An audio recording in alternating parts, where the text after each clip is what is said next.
So, welcome everyone. Welcome to the Awaken and Love podcast. This is your host, Manon. I am today with the amazing Monica, which is one of our Kiomi's Inner Circle graduate, our peer support program that has since then became home. And that's been part of the Awaken to Love community and family for quite a long time. And that's been such a wise and inspirational member of our program and community. So I'm very grateful to be with you today. You're a very special person, and I trust that your voice will really, really help others. So thank you so much for being there. Hi, Monica. Hi, thank you, Manon. Thank you so much. Honestly, I'm so grateful for this opportunity and I'm so grateful to be connecting with you again. Oh, We were yeah. just discussing kind of the timeline and how long it's been, and I'm just happy to be here and to share what I've learned and hopefully inspire others along the way. So I am currently based in Tallahassee, Florida. I am 32 years old. Oh, wow, no, 31, 31. Let me not add years yet. 31 years old. And my partner and I, we've been together since high school. And just this past December 7th, we hit 12 years. So Wow. we've been together for quite some time. And during that time, we've done a little bit of long distance. And then, yeah, so it's been some time together and we've learned and grown so much Mm. in our 12 years. So. I'm sure. Thank you so much for sharing that. So let's just dive in about like this ROCD story. I'm hearing you saying that you've been with your partner was quite a while. Was it there at the beginning? When did it come up? Like, I'd love to hear a bit more about like, yeah, the recap of your ROCD journey. I know that can be sometimes complex because it's so many like little like stuff happening and so complex, but just like having quite an understanding of how it came up for you, how long it's been there, and how it's been going on for you with that. Yeah. So, as far as how long it's been there, I know I came aware of it. I became aware of it back in July of 2022. That is when I even found out what OCD was and even what anxiety and depression really was, all of those things. And so it kind of came about after we had this pretty not big fight, but it was a fight that both left us like hopeless. And after that, it just kind of got me down this spiral, which I had never experienced in my life before, or at least to that extent, I should say. And that is when I started to experience, severe symptoms of OCD, again, anxiety, depression. So that is when I came aware of me going through OCD. But after being in like the program Awaken to Love and learning more about what I was dealing with, I started to realize that like I had actually experienced this almost my entire life and not even had realized that. Just picking up on little tendencies, different compulsions that I was doing that I didn't know were compulsions at the time. So I can't really tell you when it all began, but for me, I like to think that July of 2022 was when it really hit. And that is when I became aware. Okay, so July 2022, but you feel from what I'm hearing that it was there for quite a long time before. And what are like the signs that it's almost like in retrospective, you realize we're there for quite a long time and you were not able to spot before because you were not I guess like not even aware that OCD or anxiety was a thing. Do you remember which were like those things that you were like, oh my God, that was ROCD all along and I had no idea? Yes, all the compulsions, like the mental compulsions, like ruminating, checking, things like that, I didn't even realize were habits of someone who was experiencing OCD. So, after watching like a movie and then ruminating on the love story behind it and then comparing it to like my reality, those were just some kind of examples of like me reflecting and thinking, wow, like I could see how this was actually happening in my life way longer than I had even realized. So little things like that. And I'm sure there's so much more, but right now that's kind of what came to me as Yeah, far and as I know we talked like a few seconds before the interview, and you were saying that that's interesting because right now that you are in this like place where you feel better, it's almost hard to remember like those details, right? When they were like so it felt like it was everything at that time. And it was probably the only thing you were able to talk about, like with yourself, but with everyone around you, sometimes at our coast, you know? So like it's very interesting how like what seemed to be like, yeah, like core and center in our life can, when we start like healing and distancing from it, can become less and less like to the point where we can forget, actually. Yes, Yeah. yes.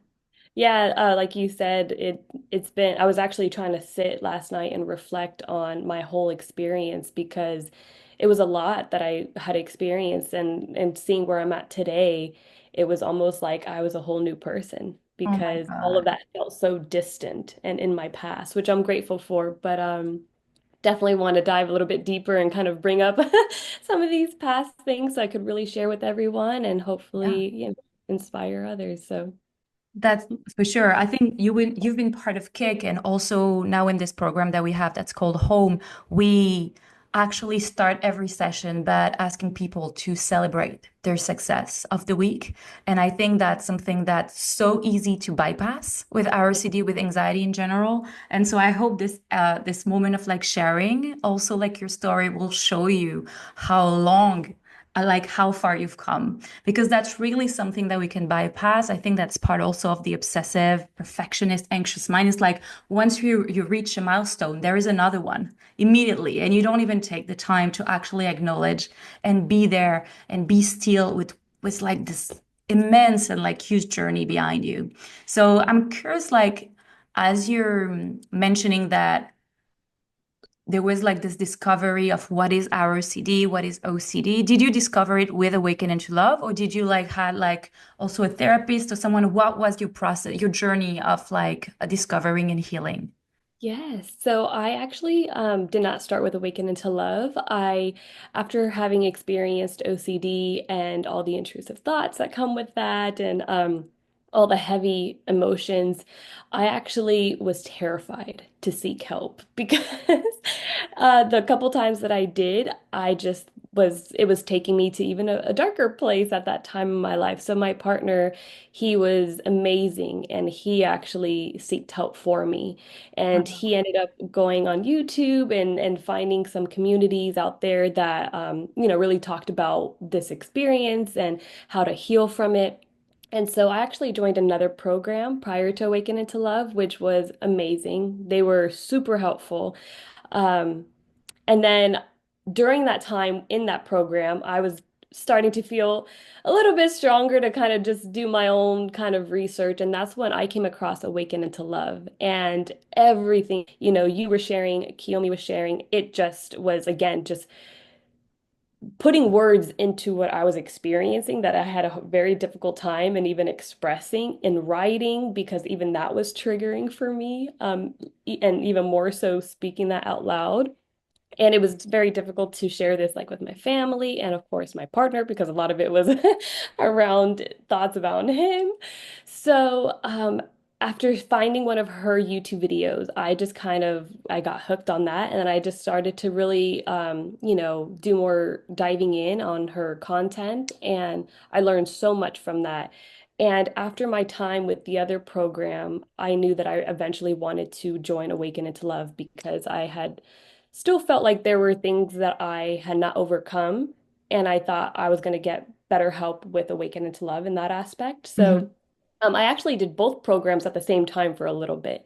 And I mean, both programs were amazing in different ways. I learned so much from both programs, but Awaken into Love, that's kind of how I came about. And it was so sad leaving, but I I mean, knew that I needed to, continue with my life and move absolutely. on from, this phase. But I am forever grateful. And so, yeah, that's how I came about Awaken It to Love. Oh, It was that's a great. yes.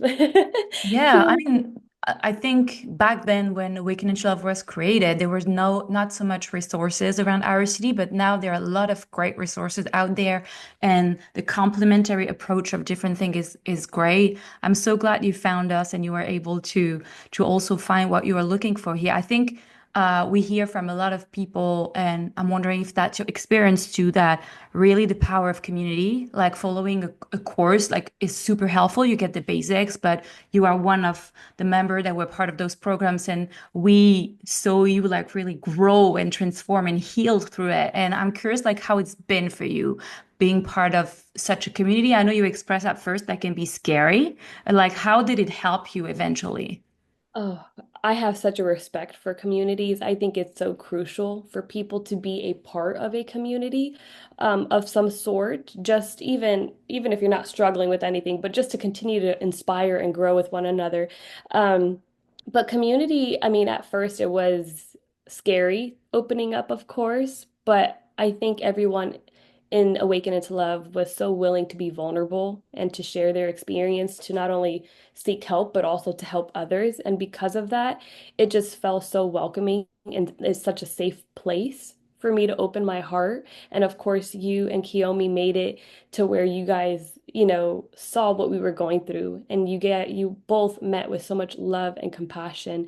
And so for me, I strongly believe in community, and I believe that having community, like you said, like the course aspect is amazing, and I think that's also important. But what really made it help me make the transformation was that community aspect where Yeah. I could share what I was going through and sometimes things that maybe I experienced that wasn't really at the forefront of my mind, someone would speak upon. And it was like, again, just another layer that was shedding, another wound or another, Yeah. belief that I had that maybe was holding me back. That once someone shared what they were going through, it was like, wow, I could breathe. I'm not the only one. This is a human experience and it's just how I'm reacting to it. So definitely I'm grateful, forever grateful for the community and everyone that was in the community at the time with me and all their shares and their vulnerability. I mean, I forgot how many times I cried on the on We in the all cry. We community. all cry in those programs, even when we are scared of like showing up and showing emotions, because that's the case. Also, being able to show ourselves vulnerable. That's one thing community help with. We all end up crying, and that's such a relief. Yes, That's yes. such a Oh, relief. I Yeah. do want to say, I remember this, the imagery just came to me, but we would start a lot of our community calls with either like a meditation or dancing. And that would always get me emotional. So I grew up being a dancer, and just being able to dance freely like that on a camera with the community, and just not caring what people thought and really just move to like the music, it would always bring tears to my eyes, and it was always such a healing experience. So I always love that about the communities too, when we would Oh, meet every week.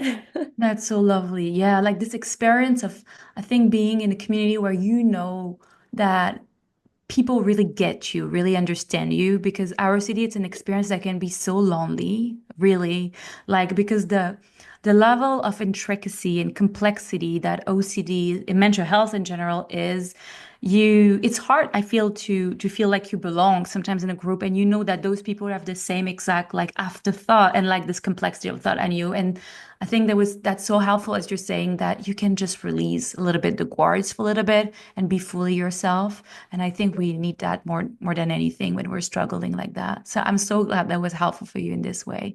I'm Yeah. just like piggyback on what you shared about how the relief of being able to drop like some shame. And do you remember, because I know that for some people, it's also sometimes important to hear that they're not alone with that, like some really shameful thought, difficult thought that you found um, a refuge for in home or in cake or in community at all, no matter if it was in our programs, in other programs, really like uh, because I think that's such a proof of the journey when we're able to talk about those thoughts that were like maybe shameful or difficult afterwards with distance, because that can really show people that we can actually like rebirth from it. Because I remember my own story being like, these thoughts are so shameful. I feel so bad about them that I don't know, like it's almost feel like a life or death sometimes, like feeling so either it's immoral or so shameful or so guilty. So I'm curious how you've been moving with that and how the community has been helpful with that too. Yes, yes. So definitely experienced a lot of shameful thoughts. I mean, so my journey with OCD actually started with other themes. Hmm. And then it moved to, the ROCD, which kind of was one of the most dominant ones. But the some of the thoughts that I had pertaining to ROCD that were really shameful for me were, even looking at another person and thinking that they were attractive and the guilt and the shame that would come after that, or this thought of thinking, because at that point, like, I think I was identifying with my mind a lot and the thoughts and the feelings. So also having this immense fear of, oh, if I have these emotions towards someone, like, can I possibly fall in love with this person? And um, so those definitely created a lot of thought and or a lot of shame and guilt around these emotions and thoughts. And like I said, I had experienced some other themes that were really intense, and those also really created such a disturbance within me. Yeah. And it's amazing to see how these thoughts now can come up. And there's such a distance now between them and I, and it's like I understand what they are. They're just a thought, and that I get to be the observer of them, and that it does not have the same impact on me anymore. And it's so liberating and free to understand that like I get to step into my power every moment. Mm. Every moment there's a thought that, if I disagree with or don't align with that, it doesn't have to be my identity. It doesn't have to be my reality. I get to choose. So, Yeah, I love mhm. that. I think like the as you're saying, like this identification with the mind and with the thought is like so hard because like we are literally at the mercy of like this ups and down, the thought that comes and go.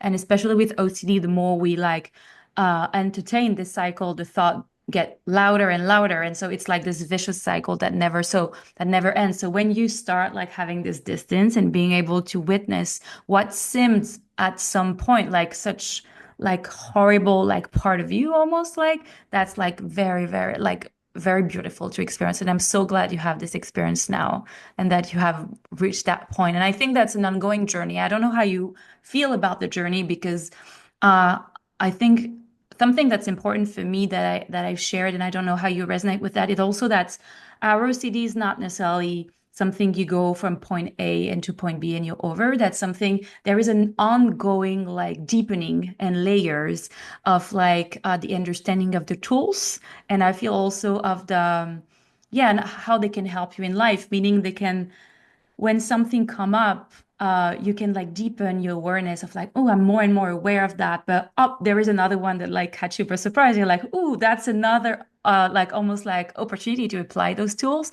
I don't know how that's been. Is it something you've been going through too?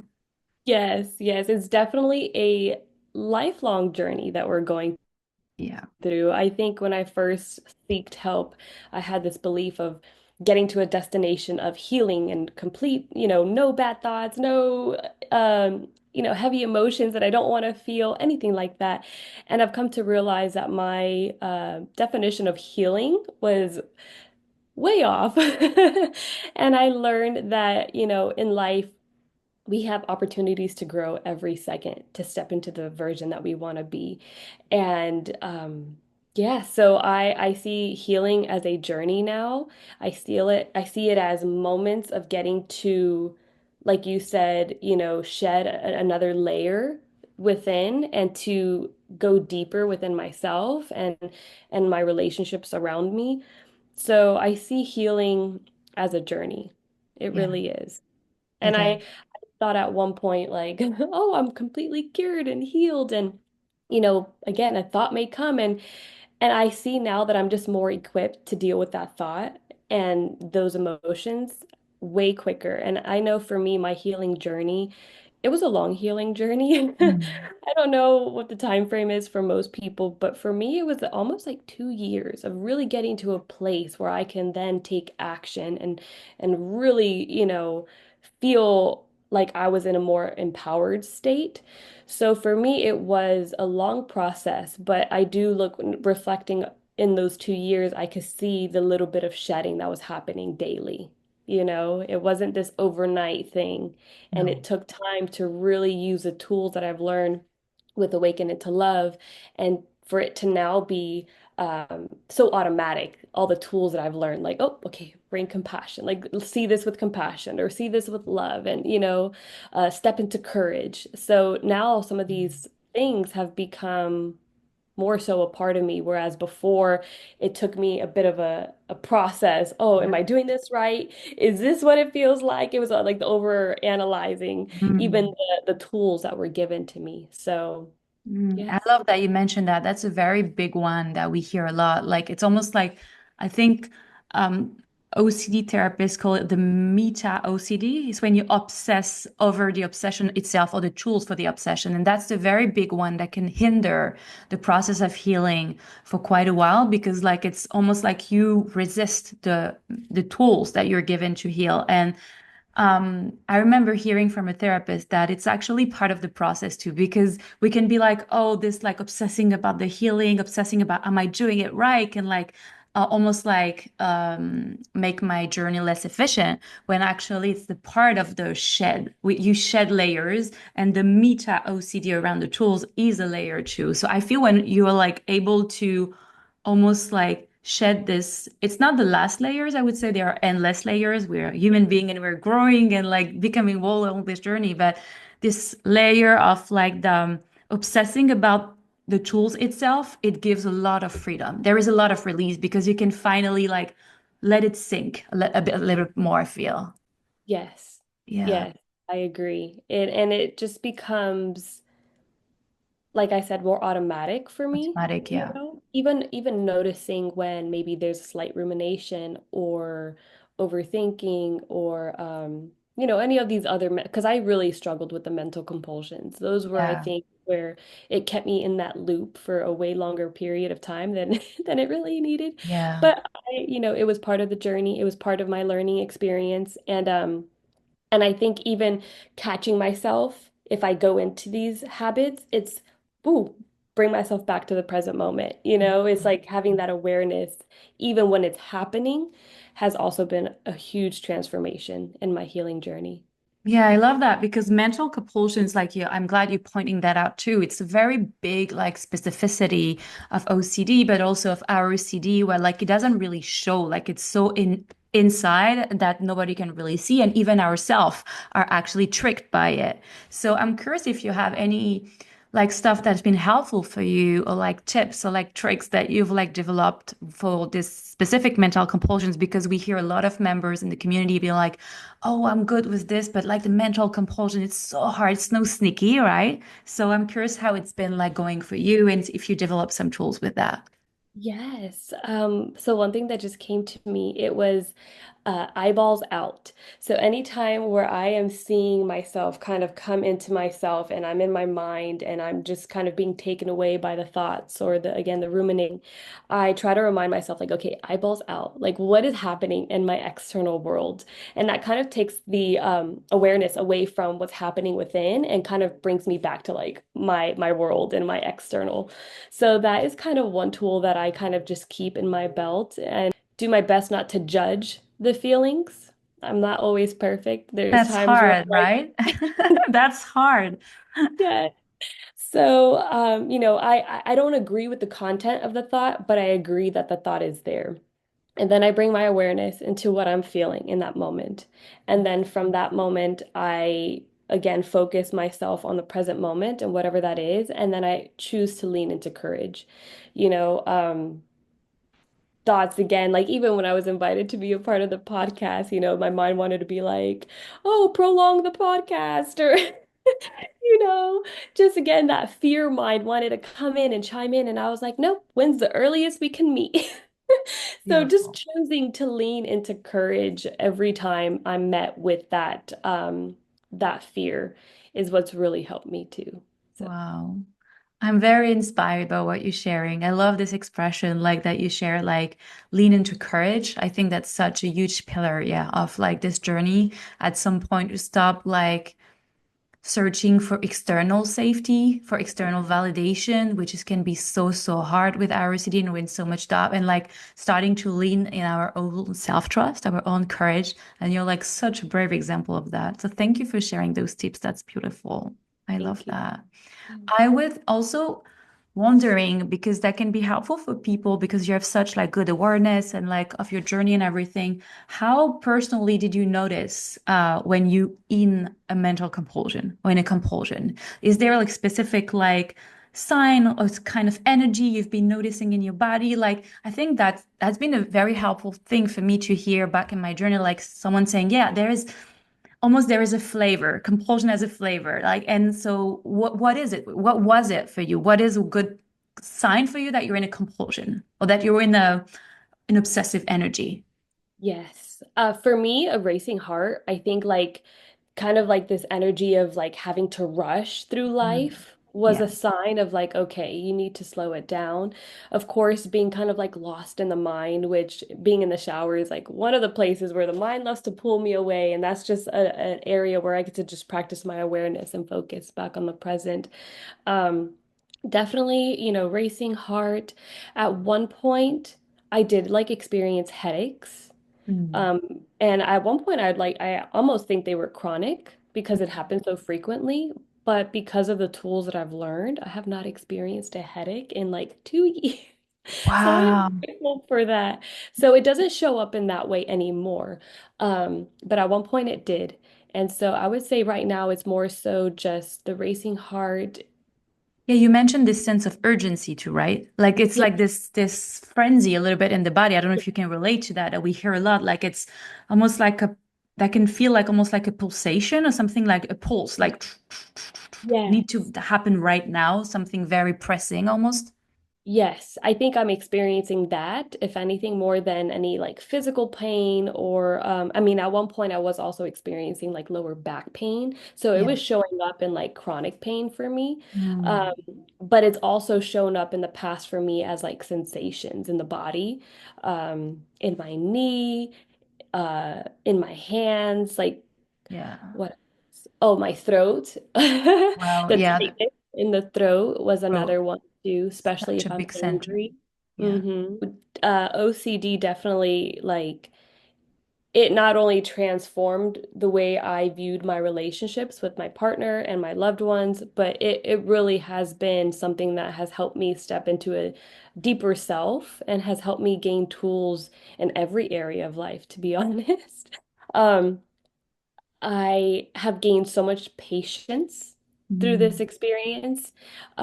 Being able to like sit with my emotions and not just react immediately. It's allowed me to really, like I said, gain patience. It also has allowed me to have a deeper awareness of myself and the way that I am communicating, the way that I am behaving, my actions, things like that. Whereas one point I just was like in my mind, I had no idea. Um, Actually, I did jot down a couple other insights that I wanted to Yeah, take go a ahead. Go ahead. oh, a big one. A big one. I did not realize the insecurity that I had my entire life and the lack of trust within myself. And going through this experience, it's allowed me to trust myself more. Like before, I used to look out at the external world and take what other people said, like what their words were for Bible, and, just think that help was out of reach. I had to go seek help. And now I see myself as like a healer. I Mm. see that I am the healer of a lot of just what I'm going through, and that at the end of the day, my life, my actions are determined by what I choose to do. And before, I think I had a victim mentality, Yeah, sadly to I say. know, I know. Totally. Yeah. So, and now it's the complete opposite where I take extreme ownership for everything that happens in my life. Every outcome is because of what I chose. And sometimes I feel like that could be, I put a lot of myself on that in that sense because I put a lot of now the pressure on me. But it is true at the end of the day, I choose. my life. I'm co-creating my life. And so being able to trust my decisions, that was another thing. Before, I could not make a decision for the life of me. Even trying to decide what food to eat, it was a struggle. And now I don't see it as a wrong or right. I see it as in I'm either learning from this experience, every experience is a learning experience. Yeah. And so now I've been able to make decisions quicker without fearing the outcome because now I understand that I am capable of dealing with whatever emotions come after, whether, it's sadness or grief or shame or guilt. I'm aware of the capacity that I can feel. And so it doesn't keep me paralyzed from making decisions anymore. If anything, I see that time where we have one life to live, and I don't want to get to the end of my life thinking, wow, I never took this chance. So Mm. now I see everything as an opportunity to grow and to learn. Every trigger is an opportunity to heal. Wow. I don't even see triggers as a bad thing. I think it's something that we need to step into and to embrace because again, we will never become our full self and our the version of ourselves that we all deeply desire to be if we continue to avoid these things in life. Oh, another big one. This experience also has allowed me to dream big again. Mm. Growing up, being in the lens of fear, which I didn't even realize I was in the lens of fear. I had such big dreams, but again, it was met with insecurity and doubt and just not believing it could be for me. And so this experience has also just allowed me to realize again the the power that I have within Mm. and being able to trust myself. And now I see the world as an endless opportunity. And the Wow. only way that I don't experience something is because I allowed something to block myself from that experience. Yeah. And so for me, it's allowed me to dream big again, bigger than I ever have dreamed before. I've been able to take action in things that I once had these limiting beliefs of never doing in my life to now being able to move into this space. One of them is singing. I've always Wow. had passion for singing and just again never thought it was something that could be for me. I thought, oh, people were born with that talent. Yeah. And now I see things in a different way where yes, I do believe some people are born more with Yeah. There these is. tools, Yeah. yeah, but it's also I see it as, hey, we could develop these skills. And I get to trust myself that, hey, if I put in the work, I can develop my voice. And so I started taking singing lessons not too long ago and just things that I never thought I would do in my life. I'm seeing myself take steps towards that direction. So I am just forever grateful for dreaming big again Oh, and that's seeing so the world. beautiful. Yeah, yeah. I'm so proud of you. That's amazing. I'm hearing from you sharing that you are like going after your dreams and allowing yourself to dream big. I'm wondering, I'm assuming, I don't know if that will resonate with you, that also with ROCD, sometimes it's hard because we are scared of existing aside from our partner.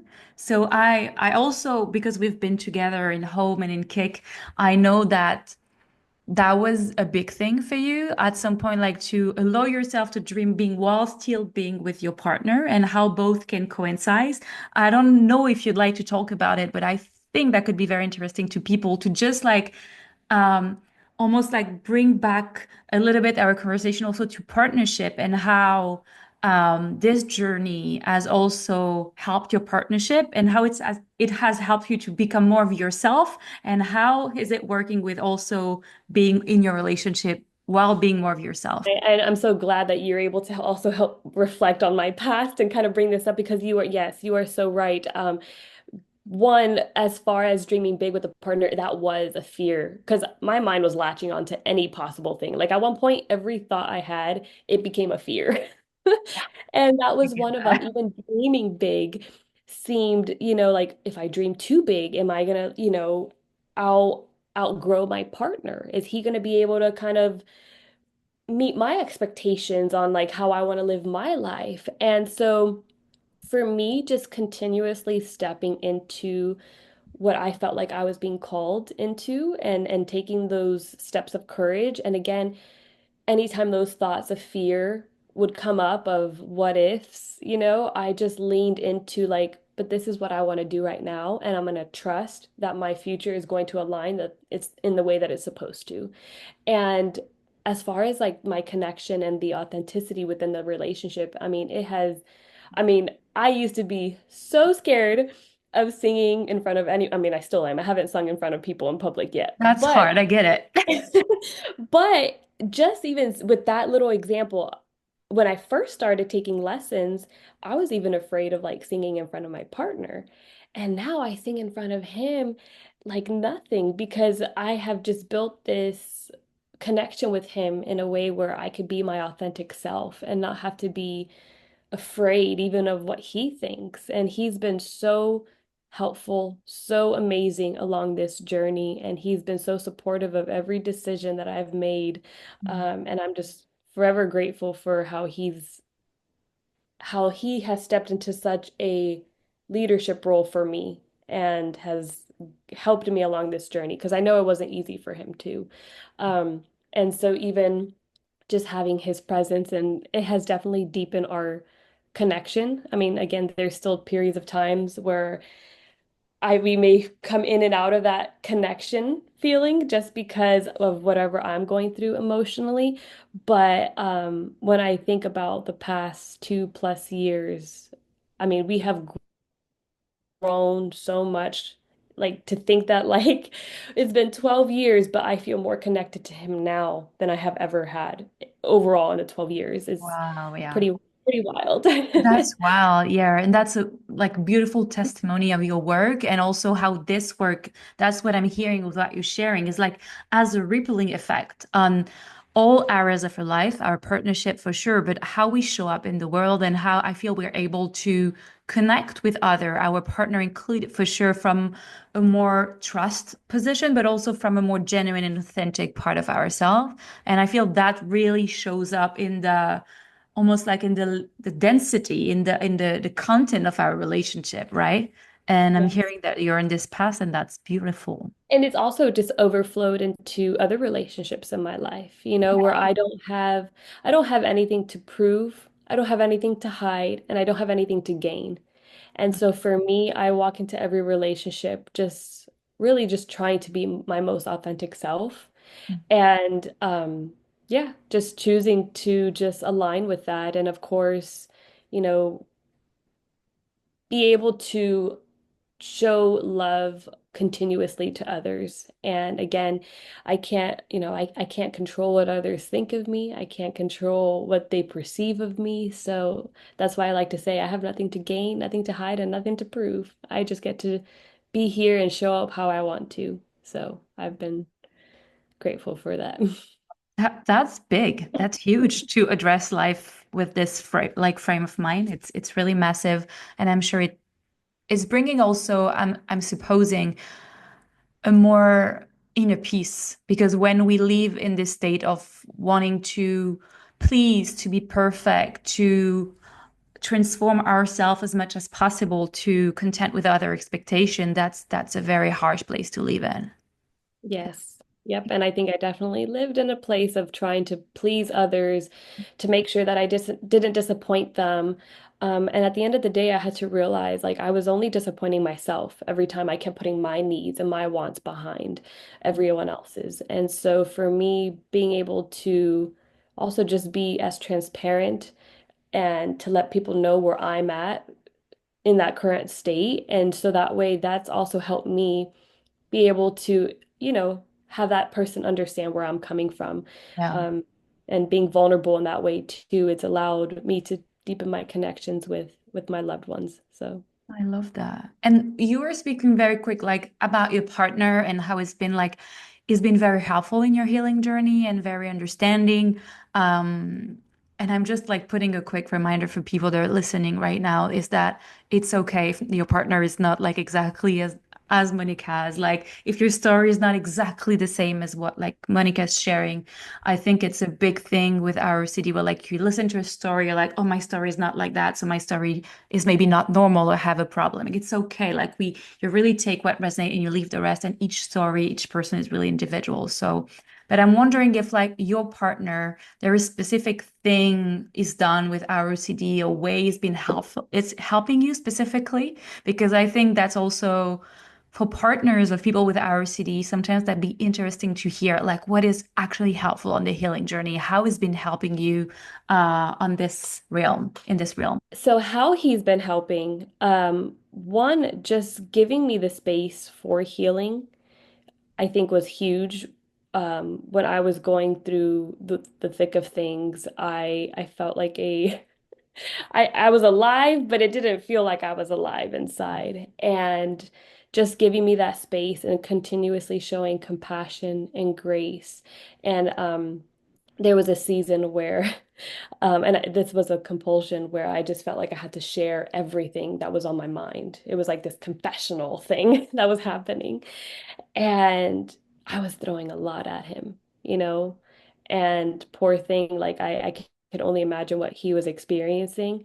But to me, I was like, I thought that was my way of healing, to let it out, to tell him what was happening. And I thought that it was just gonna kind of bring me to this place of like, okay, I can breathe again. And seeing how he took it in those moments where he could have allowed his emotions to overcome what was happening and he could have easily just walked out. He could have easily just said, I don't know what's going on here. Like, you know, even compared maybe some of the things that I was sharing with maybe his experience. And if he hadn't experienced it, he could be like, well, I want out. So he was just so understanding and compassionate and just kept helping me in that journey. So it's helped us with communication, first off. So I would say that I was probably the one that wasn't the strongest communicator. I would always just keep things inside and him at times too, actually. And so I think it's helped us to be able to be more open with one another and to see that, you know, what we're expressing doesn't mean it's truth. It doesn't mean it's our reality. It's that we could just fully express what's happening inside and still lean into that compassion and love for one another. So I think it's allowed us to really deepen our communication skills. And then I also believe, again, with the authenticity piece, Yeah. it's allowed me to show up as my authentic self, even within the relationship. Um, and I also believe that this experience has also just allowed me to see him as a human. I think for him, because he always kept so much inside, um, I never understood what he was going through. You know, it was always like what I was feeling, and then my feelings would kind of overpower just everything. And so him opening up too has allowed me to see like, wow, like, you know, I'm not the only one feeling this, you know, and that's okay. It's allowed me just to really have, you know, that compassion towards him as well. So, Yeah, that's beautiful. I'm hearing a lot of compassion. Yeah. It's like when we start seeing ourselves more whole, we start also seeing other people wholeness and have more mercy for them too, in the sense like more like compassion, being like they are allowed to be imperfect, to have their moments, such as I'm allowed to. Because I feel with OCD and like perfectionism, there is so much expectation on ourselves that we project onto others too, right? And that makes things very rigid and very like there is one way of being, and that brings like this freedom of existing in a way that's more genuine and more like also imperfect but alive at least. yeah. Yeah. You mentioned the word projection. That's actually Yeah. another area of life where I could see that I had a huge play in that where I was always projecting my emotions onto him because I always looked at him as him needing to be why I was happy. And so I have realized that like he is not my source of happiness. You know, he gets to complement these areas and bring, you know, joy and, you know, all of that, but that he is not my source. And so once I stopped looking at him as this source for my internal well-being, I was able to then see things differently too and be able to even be aware of the times where I was projecting. And so now when I see like myself getting, you know, angry or upset or feeling emotional, I understand like, okay, I may be looking at my world in a different lens. Mhm. And I just need to sit with what's happening within because, yeah, we definitely see the external world as a reflection of our internal world. Definitely.